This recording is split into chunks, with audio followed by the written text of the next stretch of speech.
जय श्री कृष्ण। आप सभी का हमारे YouTube चैनल पर हार्दिक स्वागत है। आज की इस वीडियो में आप सभी को मैं बताऊंगी आंवला नवमी, जिसे कि अक्षय नवमी भी कहते हैं, कि सही तारीख, उसके पूजन का शुभ मुहूर्त और साथ ही बताएंगे उसका महत्व। आइए सुनते हैं। कार्तिक मास के शुक्ल पक्ष की नवमी तिथि को आंवला नवमी का पर्व मनाया जाता है। इस तिथि को अक्षय नवमी, धात्री नवमी और कुष्मांडा नवमी आदि नामों से जाना जाता है। मान्यता के अनुसार कार्तिक मास के शुक्ल पक्ष की नवमी तिथि से लेकर पूर्णिमा तिथि तक भगवान विष्णु आंवला के वृक्ष में निवास करते हैं। इसलिए आंवला नवमी के दिन आंवला के वृक्ष की पूजा अर्चना की जाती है, जिससे आरोग्य, सुख, शांति और अखंड सौभाग्य की प्राप्ति होती है। आंवला नवमी का वही महत्व बताया गया है जो वैशाख मास की तृतीय यानी अक्षय तृतीया का महत्व होता है।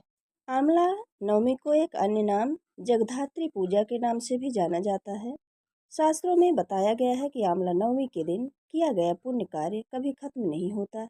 इस दिन जो भी शुभ कार्य जैसे दान, पूजा अर्चना, भक्ति, सेवा आदि की जाती है, उसका पुण्य कई गुना, कई जन्मों तक मिलता है।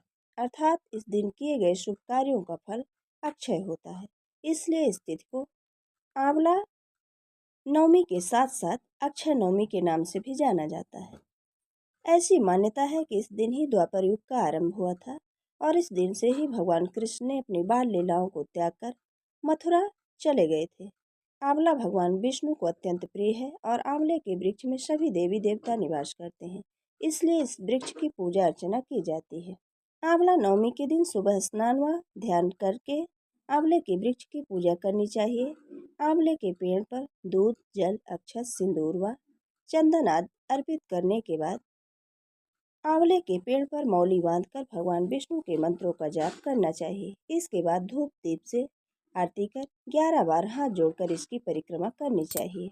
कहते हैं कि इस दिन कद्दू और सोने का दान देना बहुत ही शुभ फल देने वाला होता है। साथ ही गरीब व जरूरतमंद व्यक्ति की सेवा भी करनी चाहिए। अब आइए जानते हैं कि साल 2024 में नवमी तिथि का प्रारंभ कब हो रहा है। तो 9 नवंबर शनिवार रात 10:46 से नवमी तिथि का प्रारंभ होगा और साथ ही इसका समापन होगा 10 नवंबर रविवार रात 9:01 तक। इसलिए आंवला नवमी का त्यौहार साल 2024 में 10 नवंबर दिन रविवार को मनाया जाए। अब आइए जानते हैं इस दिन के शुभ मुहूर्त के बारे में। तो इस दिन सूर्योदय होगा 10 नवंबर दिन रविवार सुबह 6:41 पर और सूर्यास्त शाम 5:39 में। ब्रह्म मुहूर्त का समय रहेगा 5:05 से लेकर 5:53 तक। अमृत काल का समय सुबह 2:52 से लेकर 4:22 तक। अभिजीत मुहूर्त सुबह 11:48 से लेकर 12:32 तक। घनिष्ठा नक्षत्र सुबह 10:59 तक। इस दिन घनिष्ठा नक्षत्र सुबह 10:59 तक, बाद में शतभिषा नक्षत्र। राहु काल का समय 4:30 से 6 बजे तक का। अब आइए जानते हैं आंवला नवमी के दिन पूजा के शुभ मुहूर्त के बारे में। तो आंवला नवमी की पूजा का सबसे अच्छा शुभ मुहूर्त है सुबह 6:40 से लेकर दोपहर 12:05 तक।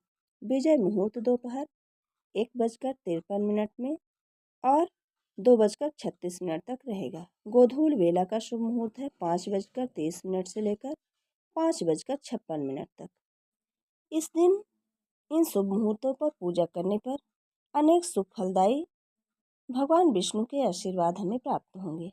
आंवले को वेद पुराणों में अत्यंत उपयोगी और पूजनीय कहा गया है। आंवला का संबंध कनकधारा स्रोत से भी बताया जाता है। पौराणिक कथा के अनुसार एक बार जगत गुरु आज शंकराचार्य भिक्षा मांगने एक कुटिया के सामने रुके।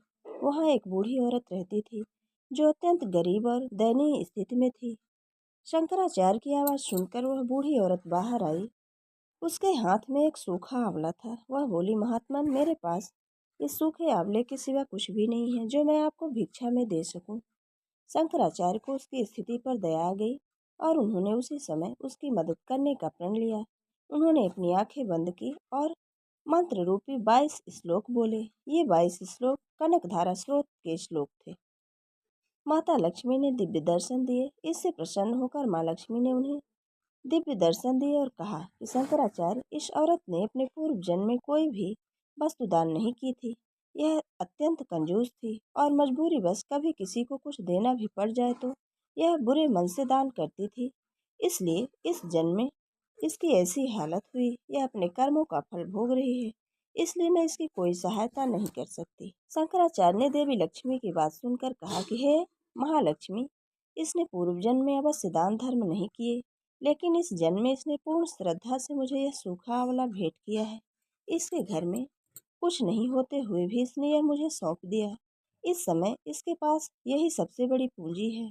क्या इतना भेंट करना पर्याप्त नहीं है? शंकराचार्य की इस बात से देवी लक्ष्मी प्रसन्न हुई और उसी समय उन्होंने गरीब महिला की कुटिया में स्वर्ण के आंवलों की वर्षा कर दी। आंवला नवमी के ही दिन उज्जैनी में कर्क तीर्थ यात्रा व नगर प्रदक्षिणा का प्रचलन भी है। वर्षों पहले आंवला नवमी पर उज्जैनी वासी भूखी माता मंदिर के सामने शिप्रा तट स्थित कर्कराज मंदिर से कर्क तीर्थ यात्रा का आरंभ कर नगर में स्थित प्रमुख मंदिरों पर दर्शन पूजन कर नगर प्रदक्षिणा करते थे। कालांतर यह यात्रा कुछ लोगों द्वारा ही की जाती है, बाद में यह परंपरा बंद हो गई। ऐसी भी मान्यता है कि आंवले के पेड़ की पूजा कर 108 बार परिक्रमा करने से सभी मनोकामनाएं पूर्ण होती, क्योंकि आंवले के वृक्ष की पूजा करने से देवी देवताओं का आशीर्वाद प्राप्त होता है और इस दिन व्रत रखने से संतान की भी प्राप्ति होती है। ये थी आंवला नवमी व्रत की सही तारीख, उसकी पूजन विधि, उसके पूजन का शुभ मुहूर्त और उससे जुड़ी कुछ रोचक जानकारी। अगर हमारा ये वीडियो आपको अच्छा लगे तो लाइक ज़रूर करें और अगर आप हमारे चैनल पर नए हैं तो चैनल को सब्सक्राइब करना बिल्कुल ना भूलें। जय श्री कृष्ण। धन्यवाद।